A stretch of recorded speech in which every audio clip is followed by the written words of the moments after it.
Yo, what's going on, guys? So the other day I was watching a little bit of a live stream for Resident Evil 3, and that's initially what started this. So I just added the gun here to kind of make it a little bit more visually appealing. So the closer we get to an interactable object, the more visible the UI is going to become. And let's pick up the key, come over to the door, and now we can unlock it. And it's basically, that's pretty much as simple as that. But before we get started though, I'll just show you some stuff that I exposed to make, I guess, life a little easier.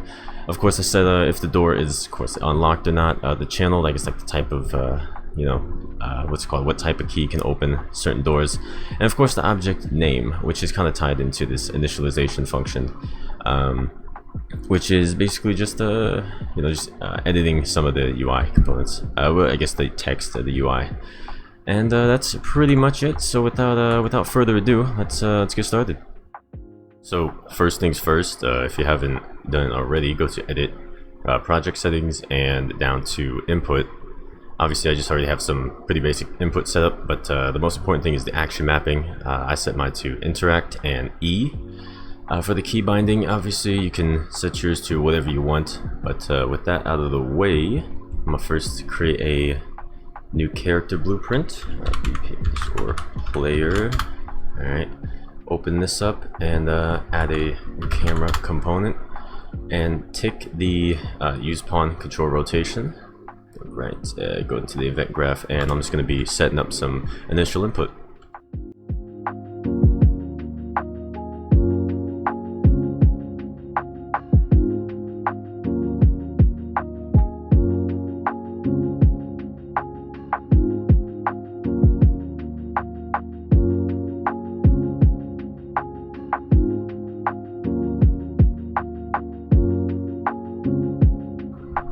Alright, so with that out of the way, I come down here, call the interact binding, and set that into a line trace by channel, and get some initial, I guess, stuff for the start location and the end location. I'm just going to be creating a variable called range, setting that type float, and when I was originally testing out, I said what 250 was an alright value, so obviously you can screw around with that, but that's just what I found worked pretty well.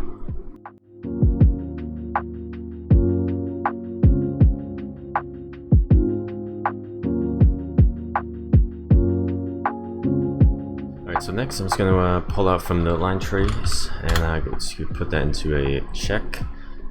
Going to break the hit result, pull out from hit actor. I'm gonna say does implement interface, and if it does, if the the hit actor obviously does implement the interface, then of course we'll tick true, and we're gonna make that interface. All right, go blueprints, blueprint interface, BPI underscore interact. All right, I'm gonna rename it. I'm gonna name this interact. Take one input of just player. Player. Alright. Cool. And with that out of the way, go back into the player. Alright. Basically, okay, so if the other, if the hit actor obviously does implement the interface of BPI interact, if it does have it, then it will equal true, and then we're gonna be calling whatever functionality that is hooked up. Interact. Okay, there we go. Sorry, it's hard for me to like talk and do things at the same time, so I apologize for that. Alright, so the player is going to be set to this. Alright, cool. Target obviously is going to be the hit actor. Player is obviously going to be this self. So I'm going to check this duration just to debug some stuff, but right, everything's looking relatively good. Alright, so okay. Next thing, I'm gonna create. Actually, next thing I'm actually gonna create a what's the new game mode, just so we can actually test this. BP underscore player. All right, there you go. Save that, and work now onto the to WBP. I think that's the convention. I think it's WBP. I don't know. I think it is. We're gonna be working on the UI now. Collectible. All right. Open this up. I'm just gonna look at my other project real quick to see what I set this to. Alright, okay. The width set to 625 I found was alright, and 200, or whatever, 200 for the height. Drag in 2 text. I honestly don't even know what these are, huh? I guess like things, slots. I don't know. I should probably look that up, honestly. Alright, so, oh man, struggling. Alright, okay, there we go. Alright, alignment 0.5 and 0.5, let's send it out. Same thing with here. Alright, 0.5 and 0.5. I'm just gonna reference again real quick. -50 on the Y. Okay, and for the bottom, 30. Alright, cool. Gotcha. I'm also just gonna set these both to light because it makes it look a little bit nicer. And then the font size would be what I set that to 40. All right, cool. So that should be decent enough. All right, cool. So I'm also gonna tick both of these to oh, I guess I gotta do them individually. All right, set these both to be variables. And okay, now working into the graph. Alright, I'm gonna create 2 new functions. One is the initialization function, and the other one is just the UI location. Alright, and I'm gonna work on the initialize first. I'm just gonna reference again because I guess I'm gonna kind of forget, like when I do certain things, it's like I just forget for some reason. I don't know. Well, I'm probably gonna rename these so it's a little bit more what's it called? Better than referencing. Key binding, and this is gonna be the, I guess, interact with. Okay, there we go. It's a little bit better. Key binding. All right, so set text. All right, set not tooltip text. Okay, because I remember doing that. I was like, just set text. Yeah, here it is. Just the set text. Okay, because if you set tooltip text, it just won't work, and I figured that out the hard way. So, alright, so format text. Alright, format text, and I'm gonna add actually 2 what's it called, inputs here. One's gonna be the key binding. Another one is going to be the object name. Alright, both these are gonna be set to text. Compile that. Alright, cool. Then I think it's format text. Man, it's weird. It wasn't. Okay, there we go. Okay, that's why. All right, that's why I wasn't aware. I was like, why is there should be like a pin right there? All right, so I'm gonna set mine to press. Okay, key binding. Gonna press in the or put in. Okay, that right there. Okay, perfecto. All right, plug that in like so. Basically, copy this and just kind of drag this over real quick. Alright, interact though. Okay, hopefully my keyboard isn't too annoying. I won't know until I start editing this video, so apologies. Alright, okay. Interact to interact with the, and then I'll just pass in this object name. All right, there we go. Okay, so alright, so that's the first function out of the way. Next one, the UI location. Okay, so I'm gonna drag out, say, set position in the viewport. Going to also get the player controller. There we like so. Drag out from this and say convert.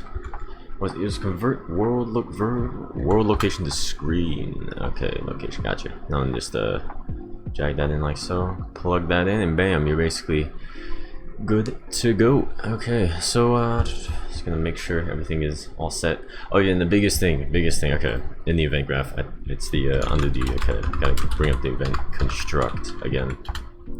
Initially when I was testing, I was like, why it just wasn't aligned? So this will obviously what's it called, align it.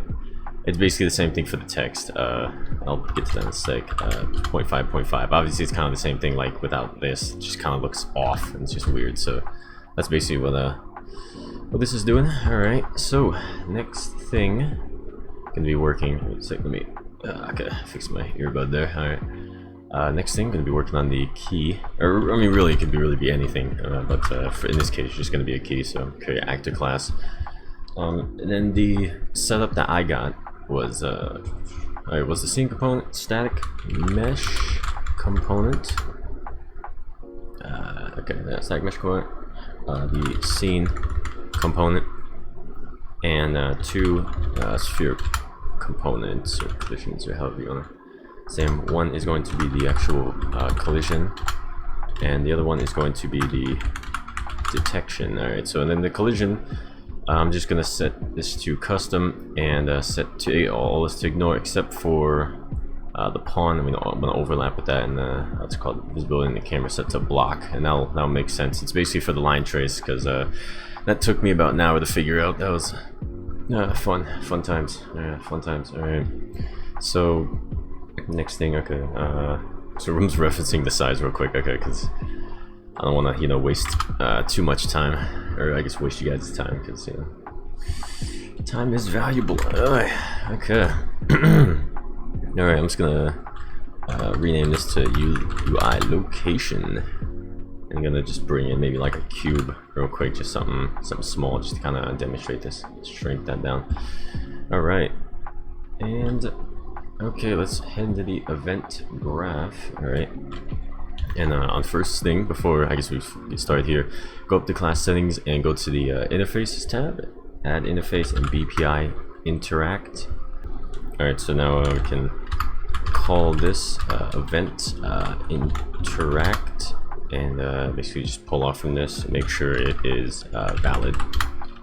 Alright, it's valid there, like so, and there we go.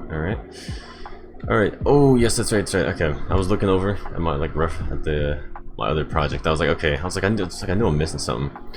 Alright, so one of the biggest things, you have to create a new what's called variable. I'm gonna name this collectibles, or collectibles, and set this to integer, and it's an array. Set this to be an array of integers. Set this to no, my bad, sorry, private, just okay, my bad, sorry. I'm a little bit tripping. Okay, and okay, so I'm gonna create a new function. It's just gonna be add collectible, and it's just pretty much well, just gonna be adding it. Add a add unique. Okay, there we go. Okay, like so. All right, then another one to that's called to make sure if the player has the correct collectible. Collectible has collectible. Okay, collectibles and contains item, basically. Okay, my bad, not branch. Return though. There we go. I was like, because I know it's gonna be true or false. There we go. Okay. There we go. Add collectible. Okay, yep. Okay, then the last one is going to be for responsible for delete collectible. All right. Collectible. Pull off from here and say remove item. Okay, so that should be just about so. Then too complex. Okay, yep. All right, yep. All right. I knew I was missing something too. I was like. I know we're not done with the player yet. Alright, so add collectible. Add collectible. Alright.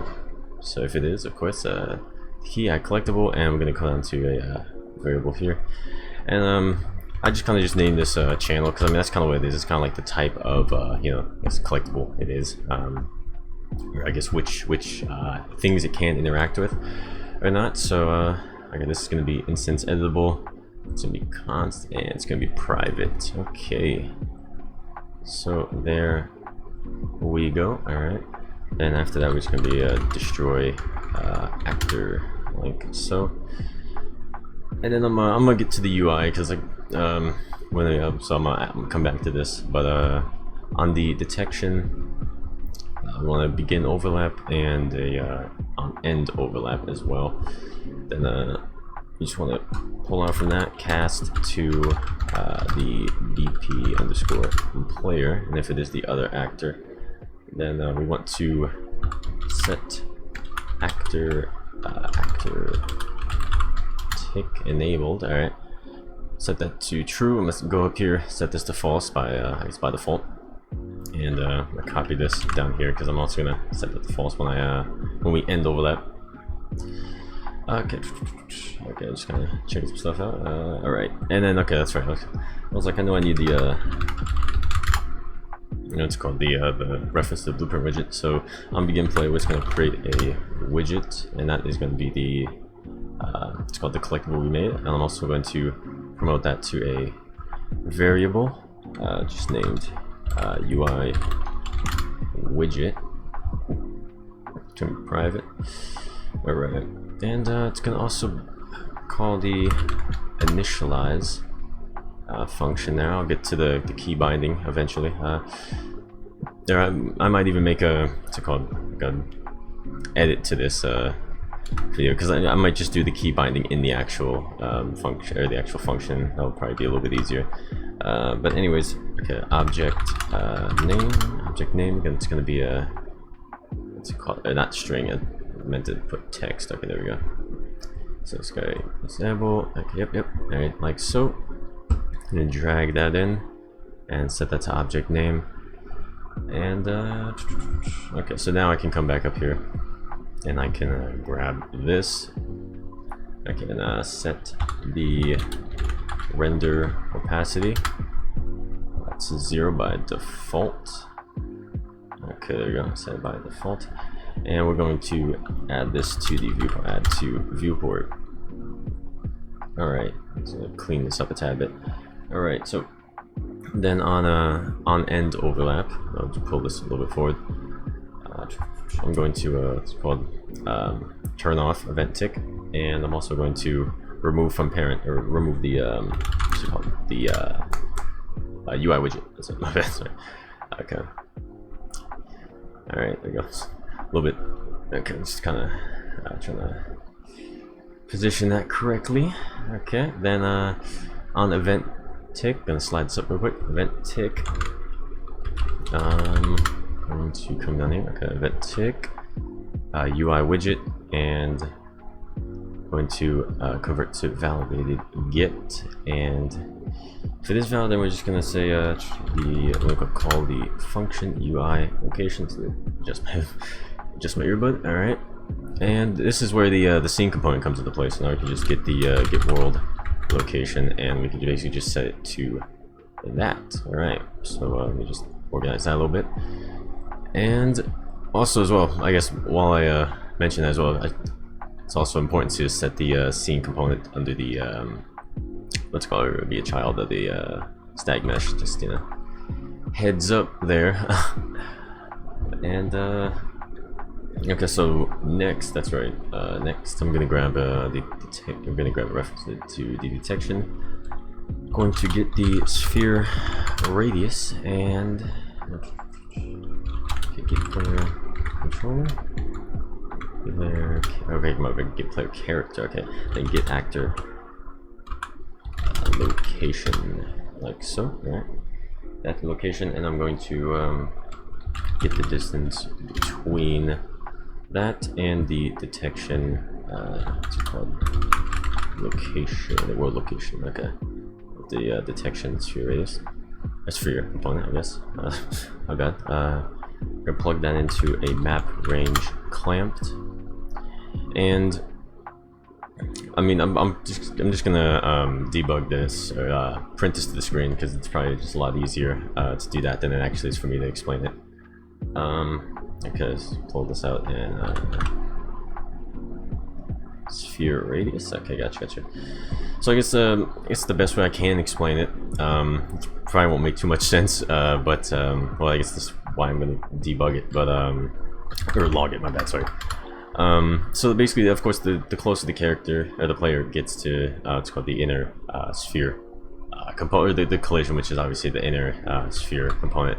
Obviously, the more it's going to be shown, of course, as far as the opacity. So we're just going to be setting that. We're going to grab the widget again, set render opacity, and then it's just, yeah, obviously it's going to set. I set my, like, I mean, I used to do this at 1, or to try this at 1. Pardon me, but it just didn't exactly like wasn't too, like, I guess, visible unless you were like right up on it. So I just set that to 3 and it worked pretty well. So I'm just gonna print string and okay, it should work. So I'm gonna drag this into the world and gonna play this. Okay, there you go. Okay, so the closer you get, the it's more it goes up. So, or I guess the more the opacity is gonna be shown, or more visible, should I say? My bad. Sorry. It's hard for me to like talk and do things at the same time, so I like stumble over my words a lot of the time. So, all right, and then okay, so back up here. Then of course when we interact with the object and we collect it, we want to remove it from the screen. Okay, so remove from parent, and there we go. So that's just about it for everything. Everything here, and yeah, okay. So that's it for everything there, and finally onto the door. This is a little bit more code, I guess. So blueprint underscore door. Okay. And so the way I got this set up is I got the static. Or, there we go. Okay, go back. Got 2 static mesh components. Of course, one for the one set at the that's the root component. The one for the door frame, and the other one as for just that door. I guess I'm gonna rename this real quick to door frame, and this one to the door. Okay. And door like so. Okay. Should probably put that in the increments of 5. There we go. Should probably be a little bit better. There we go. All right. And then I'm gonna have another scene component, of course, for the UI. So UI location. Okay, and gonna have, of course, a box collision. This is gonna be for the door, and the sphere collision, which is gonna be for the detection of the player. So okay, let's make sure I got everything set up here. Or set up correctly here. Okay, there we go. Okay, so box collision, and I'm just gonna look. I'm just gonna reference real quick. Okay, so for the box. Okay, so for the box extent, I got 20 on the X, 70 on the Y, and 115 on the Z. And then for just the location, got to set that back to 0, and it's just 110 on the Z axis. And okay, set that to the middle. All right. And for the detection, it's set to 270 on the Z axis. Okay. No, it's right, and also as well for the box component as well.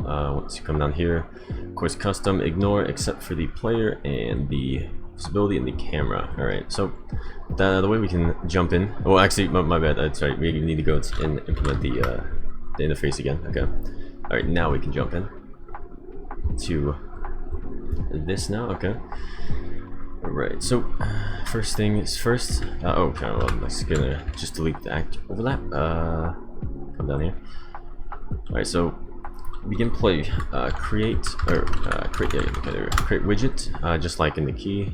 Basically setting that, and we're gonna basically be promoting that to a variable again. To be the UI widget, like so. Be making that private. Alright, and I'm going to be setting that to initialize, like so again, and object name, pull out from that, and rename that to object name. Alright, it's going to be settable, const, and private. Okay, there we go. So then get that, and drag it up like so. Oh, I guess I already had it, but still. Alright, so now we can come up here. Alright, event interact. Alright, just like before, we'll pull out from here, say if it is valid. Then, if it is the player, then we are going to run this into a branch, and I'm going to create like just 3 booleans real quick. First one's going to be B door open. Second one is going to be B door unlocked, and the third one is going to be B door can open. Alright, so set these to private. Okay, sometimes I kind of just like to set everything to private, just for my sanity. Okay, so instead, well, yep, for the door unlocked, and I'm gonna be running this. Okay, so we're gonna be checking if the door is open or not, and this will make sense once we get to the logic of which side the character is on the door, which side he's facing, I guess, to the door. Alright, so once we get actor location, okay, get actor location, you want to get the forward. Okay, then I'll come out bad. Sorry. Okay, get actor rotation. Okay, that's like. Thought it was the get actor location, but apparently it's wrong. Okay. Alright, there we go. Okay, that's what I was looking at. I was looking at my other screen. I was like, okay, I was looking at the forward vector turns. Yeah, so I thought that was a location. Okay, so we can get player character.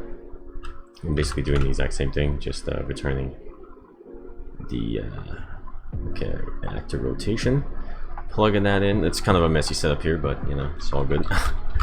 Plugging that into the dot product. Now I'm not too keen on linear algebra as of yet. I'm still, you know, still relatively learning a little bit more. So this one I kind of had to like really research and kind of just I guess copy some other people. I guess I'm not too keen as of yet. Again, I'm still learning some more linear algebra in general, but that's okay. That's besides the point. I'm gonna be plugging that in. Man, my earbuds cannot stay in my ear for some reason. Alright. To door. Alright. Player location to door. Create a new variable. Plugging that in. Alright, so and that's the thing, like if the door is open, or if the door isn't open, then we set the new I guess like a new location, like it's either 1 or -1, and now I might debug, or even you can debug that if you want. Try to, I mean, that's quite it. I mean, it's not, you know, too complex. It's pretty self-explanatory, but yeah. So okay, all right, okay.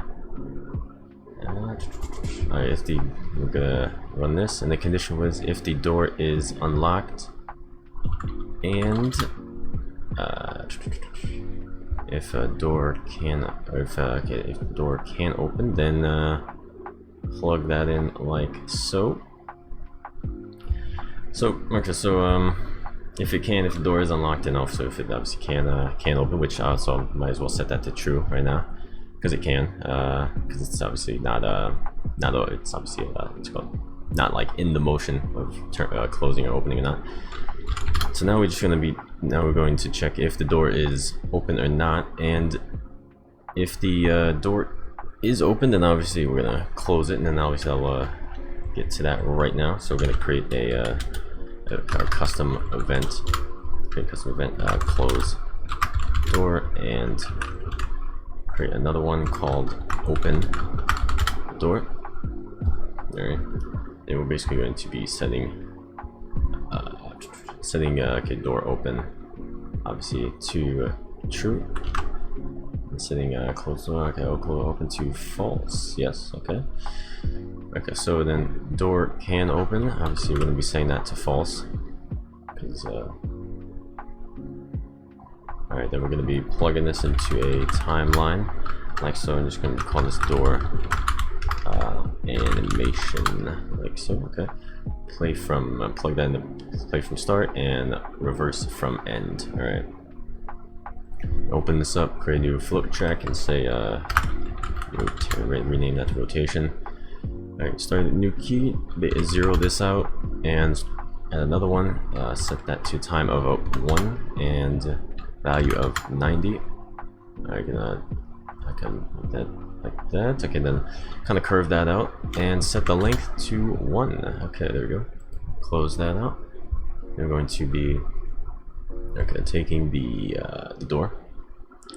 Gonna set the relative rotation like so. Okay.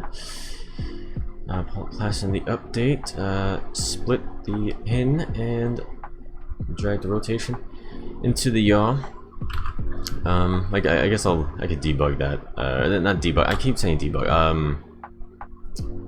Printing out this screen. I guess I can just print out the screen every time. So I guess I'll do that real quick. It'll probably make a little bit more sense.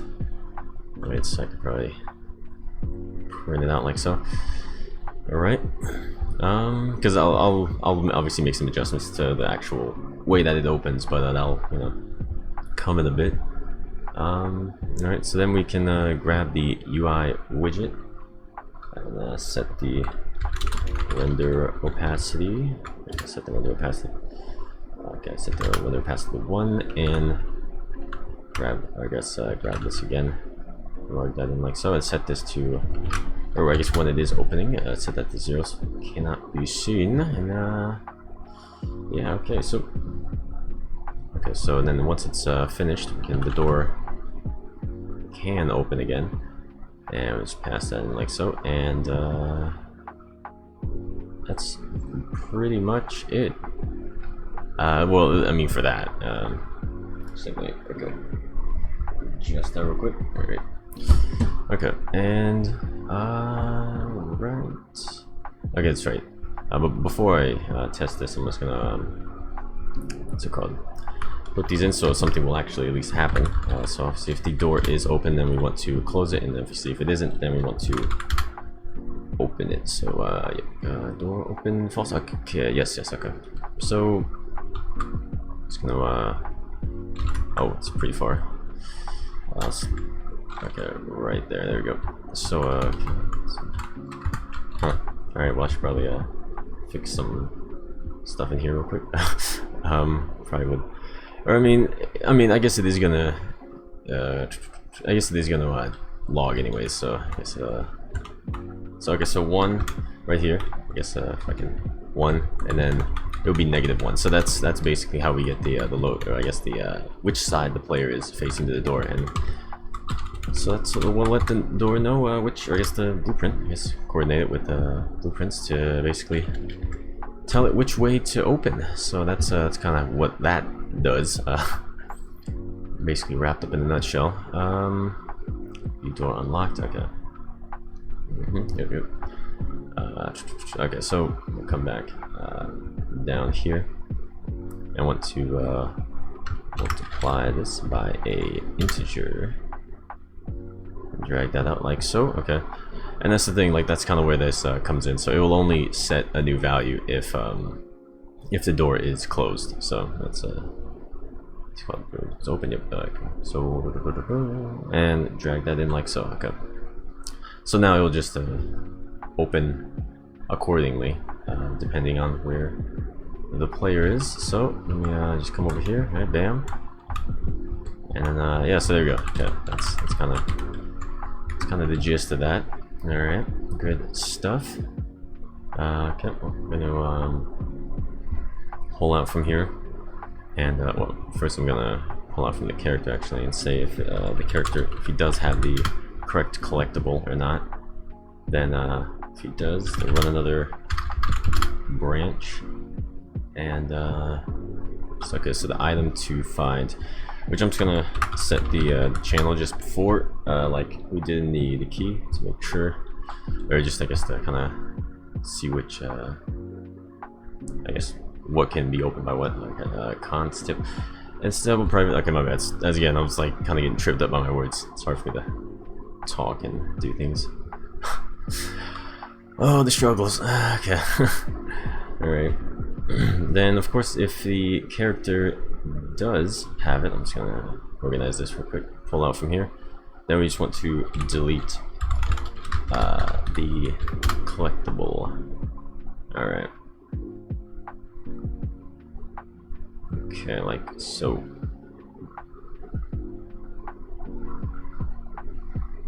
Alright, so that's just like so. Yeah, I know you gotta have that clean code or clean blueprint, you know.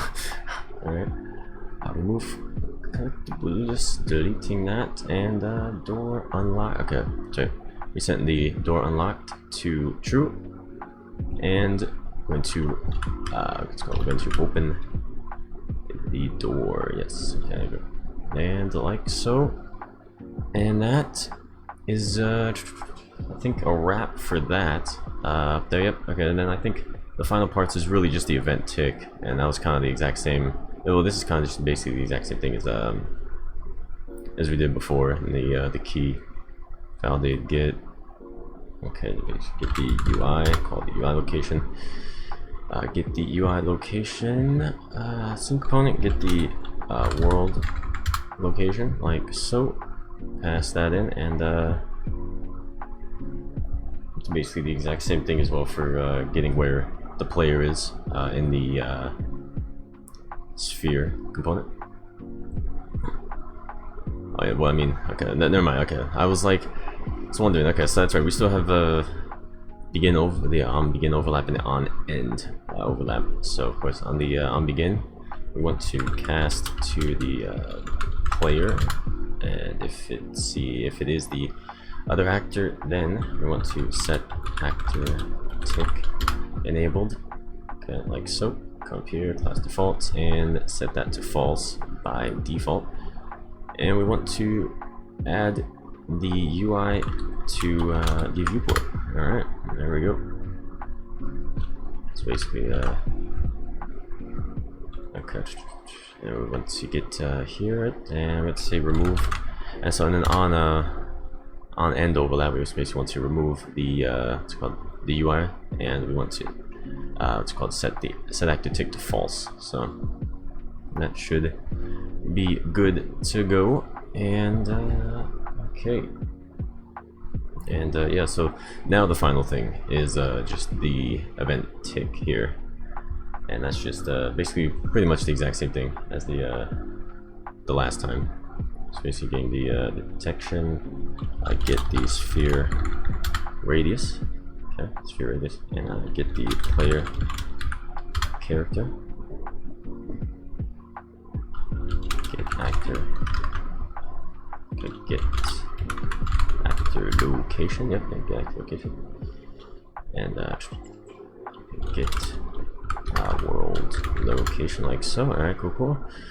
Drag this out, distant vector, okay, and same thing, get the map range clamped, and want to pass into range A, and the same thing for the box. Oh well, I mean, okay, well, we can't get the sphere, right? So I would get the box extent, get scale box extent, like so, and we pull off just from the X, or at least I found that it works from the X, so that's a thing.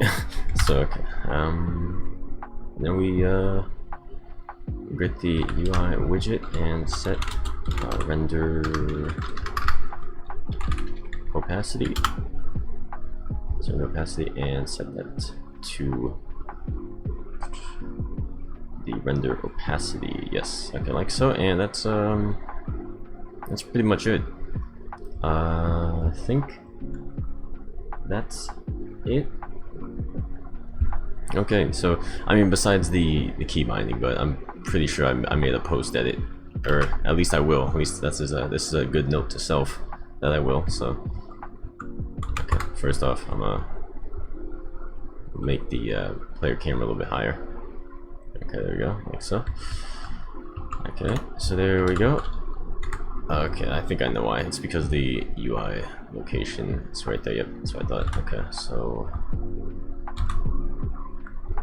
right, yeah, okay, so that should be like right on the actual doorknob itself, or at least relatively close to. And go over here. Yep, okay, so there we go. And it's not exactly what's it called, working as intended. That's not actually a shocker. Okay, let me go back here and check it. Alright, so guys, after a little bit of fooling around, wondering why that code doesn't work, just kind of experimenting a little bit, and I figured out that if I just plug this into here, it actually works perfectly fine. So let me just compile that real quick. Of course, you can make a variable and set it like that to make it a little bit more cleaner, but yeah, so when like that, right? Yep, bam, and then Alright, zooms back in. Yep, alright, so there you go. So that's relatively, you know, nice effect. There you go. So that's really, oh yep, that's right. Okay, before I'm done with this tutorial, before we wrap up, I'm gonna go back into the user widget, and I'm gonna set up the, what's it called? So as of right now, we have to manually pass in the key binding, which is kind of boring because, you know, obviously, and that will get very old very quick. Especially if you know, a lot of key bindings as well. So I'm gonna get the input settings, get action mapping by name, and I'm gonna pass in the name as well. So that's interact. Okay, interact, and I'm gonna get a copy that. Get the first index.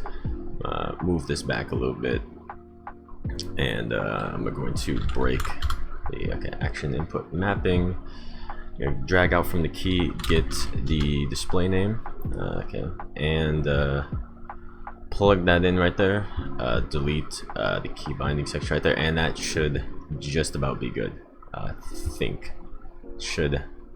that should be good. It should work. Hopefully. Just check. Okay, press E. Okay, so it works right there. Okay, and then okay, of course, edit project settings. I'm just gonna make sure, like, double check that this still works. So I'm just gonna set this to something like X. I'm gonna set this to X. Make sure this works. Press X. Okay, or X. Yeah, there we go. Okay, and there you go. So press X. Sorry. So that works. Everything basically works as intended. So that's pretty much it. Hopefully you guys enjoyed this tutorial. Initially I was gonna make this in C++, but there was some things like, well, it wasn't truly a native C++ tutorial because I had to do like some UI, so mainly the UI in Blueprint, so it wasn't like a truly native C++ tutorial. But you know, if you guys would like something like that, especially for future tutorials, then for sure let me know. And I think I might also as well, just in general, just do some more C++ stuff. But until then, that's really just about it. As again, I mean, I'm no professional. I'm just basically some college kid just trying to, you know, just doing basically what I love, and just basically just learning more about it, and hopefully I can inspire someone, and hopefully you can, you know, learn from me what to do and what not to do. So that's kind of the goal of this channel. So but yeah, so that's really it, and thank you, and take care.